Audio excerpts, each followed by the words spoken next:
On April 24th, 2021, I met Donnie Willey at the Anchor of Hope graveyard on Lower Hoopers Island. Donnie has been working against time and weather and erosion to preserve this little-known piece of history. When I first found this cemetery, I could have passed and walked right on by it and never even saw it. But luckily, I stumbled over a child's headstone that was covered over with grass right on the edge of the shoreline. Once I found that one headstone, I thought others were washed out in the bay at the time, but that was not the case. I did not find any of them that was washed over at the time.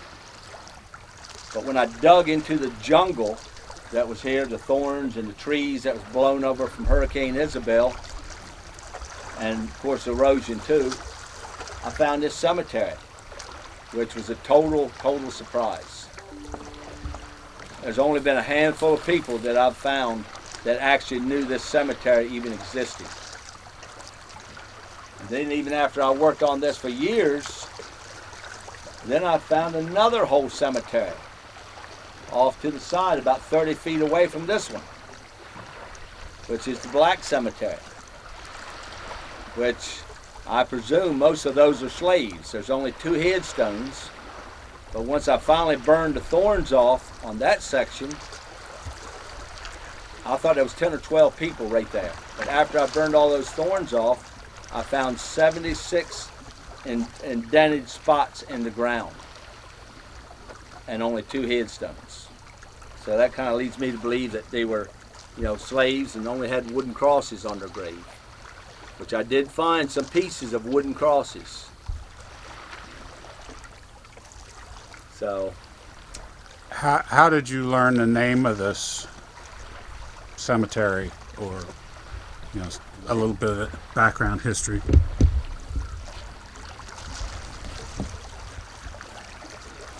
After 2003, when I first found this place, right away I started trying to solicit any kind of help, advice. I went to the county, went to the state, historians, local people here on the island.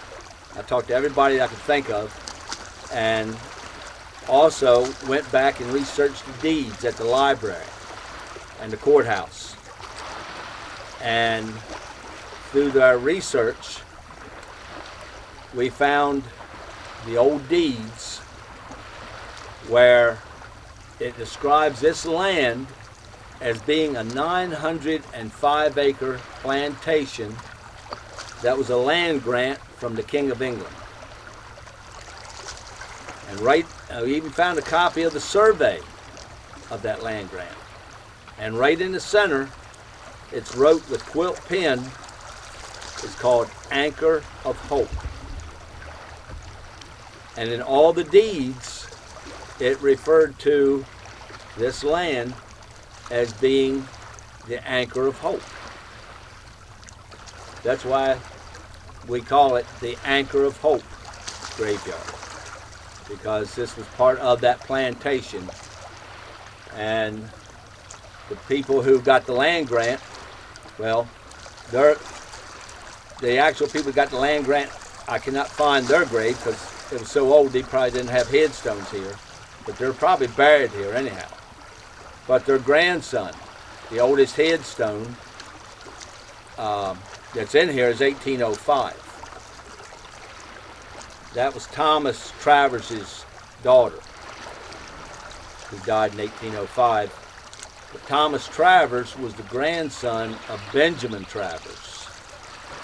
And he is the oldest person that's been identified in here. And he was born in 1750. So that goes back a little ways. And so, and then his sons is also here. And they all fought in the War of 1812. And then there's a Parker. Don't quote me on this, but I think it's Henry Parker. He's buried here. And he also fought in the War of 1812. We've got all that documented. So The last person to be buried here was in 1957. That is Sangston Ross. He was a World War II veteran, a black man here from the island, and he is buried over in the other section of the cemetery. Now, like Thomas Travers and his sons, we found a book in the library here in Cambridge called The Slaves of Dorchester. And it has a list of all their slaves that they owned. And off to the side, their name, most of them only showed their first name. Naturally, they took the name of the slave owner. And some of the other ones did have some other names as well, some last names, but not many of them. But most of them was just their first name. But it had on there their name, their age at the time, their sex, their health, and it said slave for life. So they weren't indentured servants, they were slaves. This here's what happens down here on the shoreline after some of the rough seas come pounding in on the rock and the stone out here. And of course, rain will cause it also. It will take its toll on the ground, and eventually the earth will open up. The old wooden caskets have rotted, and just fragments of them are left. As I look inside of here, I can tell by the hole, I can see the difference in the earth between the red clay, and then it's turned to like a more of a rich soil, more of a brown more than it is red clay. And I can see a piece of the wooden casket here, and I can see a piece of a bone. I don't know what type of bone it is, but I can just see the pores into the bone. Tell it's a human bone, or a bone. Of course, it's the human graveyard, so that's why it's a human. And it's a constant battle to try to stop the erosion. Tide goes down twice a day, and it will keep on working on this shore. Can you tell us more about those crypts, like to the side of you and behind you? Over here is one of the first vaults or graves that went into the bay. There was two other ones here beside it. One was a cement vault like this, and when it first started coming out of the bank, I was able to get straps on it, and I bought a truck, a heavy-duty, what they call a pole truck. For putting in telephone poles, got a big winch and an auger and all that on it.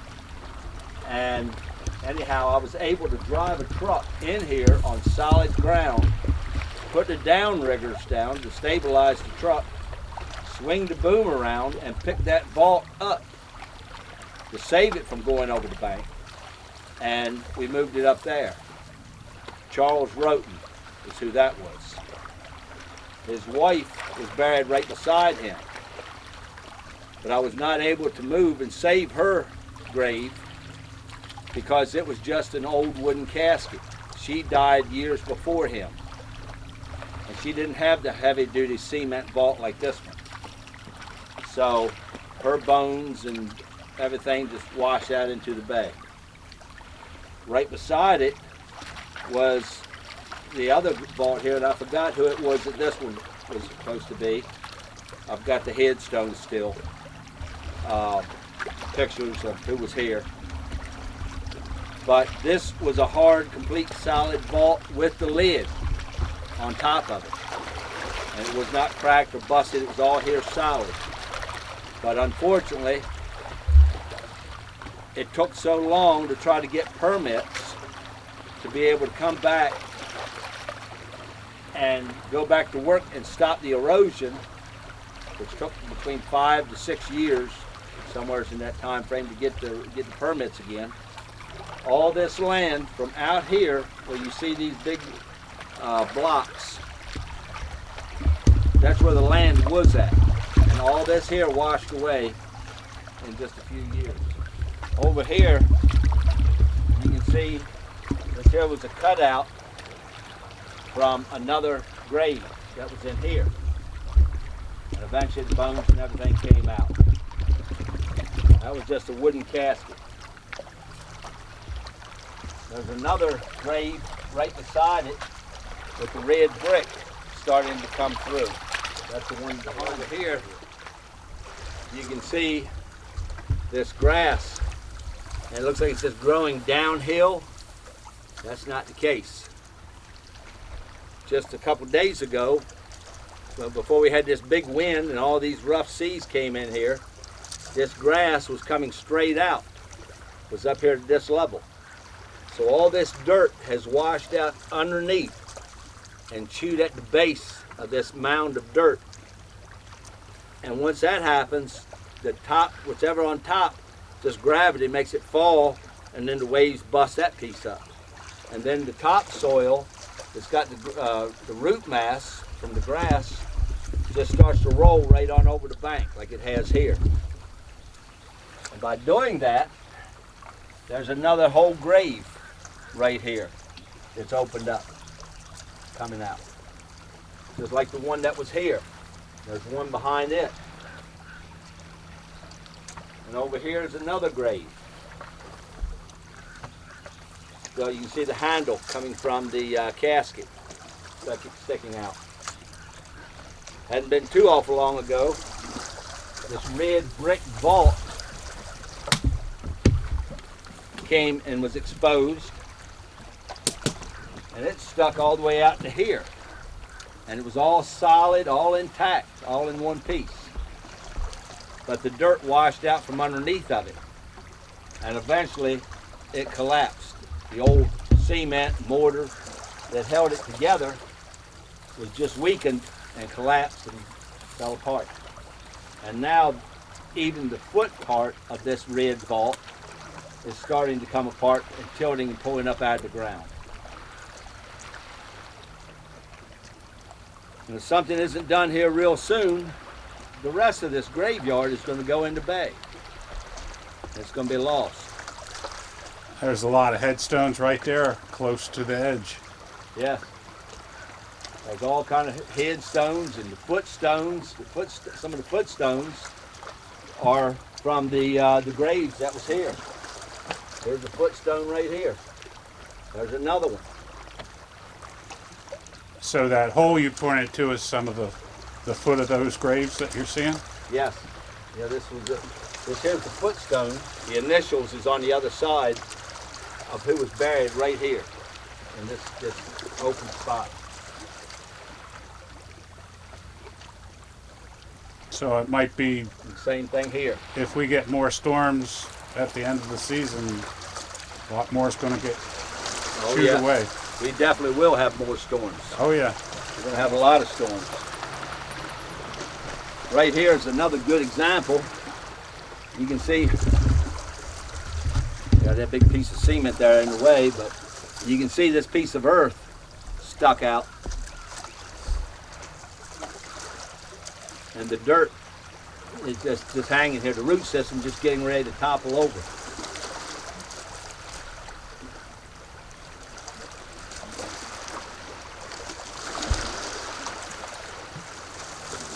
All of this here can actually be picked right up.